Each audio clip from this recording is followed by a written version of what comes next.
Video ini hanya ditujukan kepada orang yang mau berpikir secara logika. Jika tidak, maka mereka akan menuduh keterangan di dalam video ini hanya sebuah fitnah. Menurut keyakinan umat Islam, Isra Mi'raj adalah bagian kedua dari perjalanan yang dilakukan oleh Muhammad dalam waktu 1 malam untuk mendapat perintah menunaikan salat 5 waktu dalam sehari semalam. Kejadian ini dapat dilihat di surah yang ke-17 di Al-Quran, yaitu Surah Al-Isra. Isra Mi'raj terjadi pada periode akhir kenabian Muhammad di Makkah sebelum dia hijrah ke Madinah. Menurut Al-Maududi dan mayoritas ulama, Isra Mi'raj terjadi pada tahun pertama sebelum hijrah, yaitu antara tahun 620 sampai 621 Masehi, dan mayoritas para ulama mengatakan bahwa peristiwa ini terjadi pada tahun 621 Masehi. Surah Al-Isra ayat 1 berkata, Maha Suci Allah, yang telah memperjalankan hambanya Muhammad pada malam hari dari Masjidil Haram ke Masjidil Aqsa yang telah kami berkahi sekelilingnya, agar kami perlihatkan kepadanya sebagian tanda-tanda kebesaran kami. Sesungguhnya Dia Maha Mendengar, Maha Melihat. Sejarah mengatakan bahwa hingga tahun 630 Masehi, Ka'bah atau Masjidil Haram adalah tempat pemujaan Tuhan Mekah melalui patung-patung berhala, baik di dalam Ka'bah maupun di sekitarnya yang terdapat sekitar 360 patung. Penghancuran patung-patung berhala di Ka'bah baru terjadi tahun 630 Masehi, yaitu pada peristiwa penaklukan Mekah oleh umat Islam yang dipimpin oleh Muhammad. Peristiwa ini disebut Fatu Mekah. Allah yang mana yang rumah ibadah baginya adalah tempat penyembahan patung-patung berhala? Allah yang mana yang mau disembah melalui patung-patung berhala atau bersekutu dengan dewa-dewi mereka? Oleh karena itu, Allah yang mana yang telah memperjalankan Muhammad dari Masjidil Haram yaitu Ka'bah, ke Masjidil Aqsa? Masjid adalah rumah tempat ibadah umat Islam atau Muslim. Di dalam hadis disebut, Muhammad mengikat burak yang ditungganginya pada tiang masjid, lalu dia masuk ke dalam masjid dan mendirikan salat sebanyak 2 rakaat. Pertanyaan, siapa yang mendirikan masjid di sana sekitar tahun 621 Masehi atau sebelumnya sedangkan agama Islam tidak ada di Yerusalem? Dan sebenarnya sekitar tahun 70 Masehi, Bait Allah yang ada di Yerusalem sudah dihancurkan oleh tentara Romawi yang dipimpin oleh Jenderal Titus. Artinya di lokasi yang diklaim Masjidil Aqsa adalah tanah kosong yang berisi sisa reruntuhan Bait Allah dan sampah. Yerusalem mulai dimasuki oleh Khalifah Umar lalu menguasai Yerusalem mulai tahun 637 Masehi. Setelah masa inilah hal yang mungkin pendirian Masjidil Al-Aqsa di tanah kosong tersebut. Artinya, kisah Isra Mi'raj tahun 621 Masehi hanyalah kisah hoak yang dibangun oleh Muhammad dan pendukungnya yang kemudian diimani oleh umat Islam. Cuplikan hadis tentang Isra Mi'raj.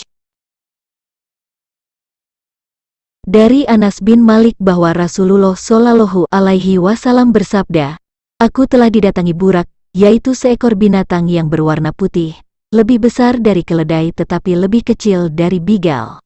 Ia merendahkan tubuhnya sehingga perut burak tersebut mencapai ujungnya. Dia bersabda lagi, maka aku segera menungganginya sehingga sampai ke Baitul Maqdis. Dia bersabda lagi, kemudian aku mengikatnya pada tiang masjid sebagaimana yang biasa dilakukan oleh para nabi. Sejurus kemudian aku masuk ke dalam masjid dan mendirikan salat sebanyak 2 rakaat. Setelah selesai aku terus keluar. Tiba-tiba aku didatangi oleh Jibril dengan membawa semangkuk arak dan semangkuk susu, dan aku pun memilih susu. Lalu Jibril berkata, kamu telah memilih fitrah, lalu Jibril membawaku naik ke langit, dan seterusnya. Kapan di daerah tersebut ada masjid dan Muhammad melakukan mendirikan salat sebanyak 2 rakaat, sedangkan pada tahun 621 Masehi di daerah tersebut belum ada umat Islam selain orang Yahudi, Nasrani dan orang Romawi? Hadis sahih Imam Muslim ini dibuat sekitar pertengahan abad 9 Masehi tidak menyebut nama Masjidil Aqsa, tetapi dengan nama Baitul Maqdis.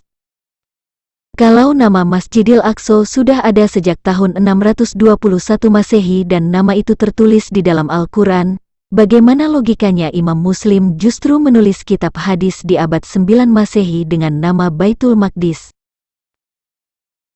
Oleh karena itu, benarkah nama Masjidil Aqsa sudah ada di zaman Muhammad, dan benarkah nama Masjidil Aqsa sudah ada di kitab Al-Quran di abad 9 Masehi?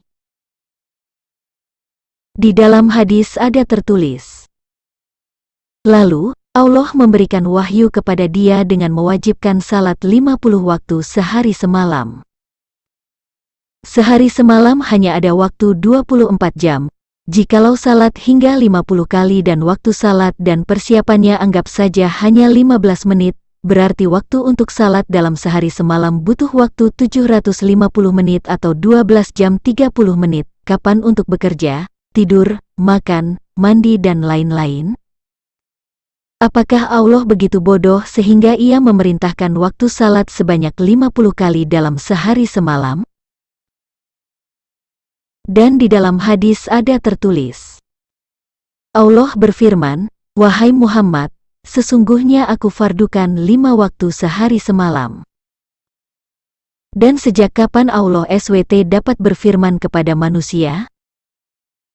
Bukankah di Quran Surah As-Syi'ura ayat 51 sudah dikatakan bahwa tidak ada bagi seorang manusia pun, bahwa Allah berkata-kata dengan dia, kecuali dengan perantaraan wahyu, atau di belakang tabir, atau dengan mengutus seorang utusan. Kemudian, kalau salat 5 waktu tersebut adalah wahyu dari Allah, mengapa di Surah Al-Isra, Surah An-Najm bahkan di seluruh Al-Quran tidak tertulis perintah ini?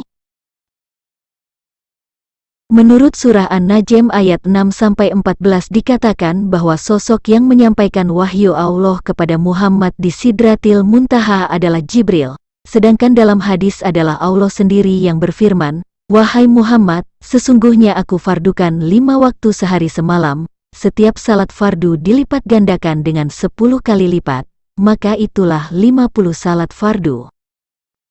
Mengapa keterangan antara hadis dan Al-Quran tidak sinkron? Menurut kitab hadits, para nabi ditempatkan di langit yang berbeda. Langit pertama, Nabi Adam; langit kedua, Isa bin Maryam dan Yahya bin Zakaria; langit ketiga, Nabi Yusuf; langit keempat, Nabi Idris; langit kelima, Nabi Harun; langit keenam, Nabi Musa; langit ketujuh, Nabi Ibrahim.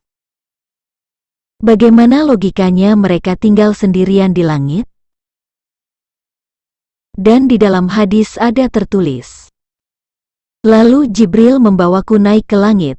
Ketika Jibril meminta agar dibukakan pintu, maka ditanyakan, "Siapakah kamu?" Jibril menjawab. Jibril ditanyakan lagi, "Siapa yang bersamamu?" Jibril menjawab, "Muhammad." Jibril ditanya lagi, "Apakah dia telah diutus?" Jibril menjawab, "Ya, dia telah diutus." Maka, dibukalah pintu untuk kami. Tiba-tiba aku bertemu dengan Nabi Adam. Dia menyambutku serta mendoakanku dengan kebaikan.